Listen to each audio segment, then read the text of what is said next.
So guys আমরা দুই বন্ধু আসছি বিয়ে বাড়িতে ফ্রিতে খাওয়ার জন্য। দেখা যাক আমরা এই বাড়িতে ঢুকবো এবং আমরা চেষ্টা করব ফ্রিতে খাওয়ার জন্য, দেখি ফ্রিতে খাইতে পারি কিনা। তারপর আমরা সোজাসুজি গিয়ে চেয়ারে বসে পড়লাম। তারপর অপেক্ষা করলাম কখন খাবার আসবে। তারপরে এক ভাই এসে আমাদের ডাক দিল, বললো যে ভাইয়া তোমরা একটু সাইডে আসো, তোমাদের সাথে একটু কথা আছে। তো আমরা ভাইয়ার সাথে হাঁটতে হাঁটতে সোজা বেরিয়ে গেলাম। ভয় লাগতেছিল যে কি না কি বলবে। তারপর আমরা এগিয়ে যাচ্ছিলাম এবং ভাবতেছিলাম যে ধরা খেলে কি বা হবে, মার তো আর দিবে না, মার দিলেও দুই একটা দিতে পারে।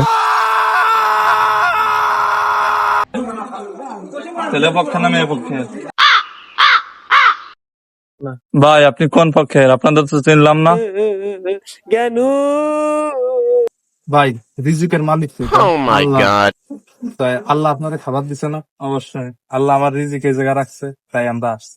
ও বুঝতে পারছি, আমরা আল্লাহর পক্ষ থেকে আসছি। হ্যাঁ বুঝতে পারছি, চলেন তাই। সো গাইস, এভাবেই খাবার পেয়ে যায় দুইজন ক্ষুধার্ত ব্যক্তি আর মানবতা দেখায় এক ভাই।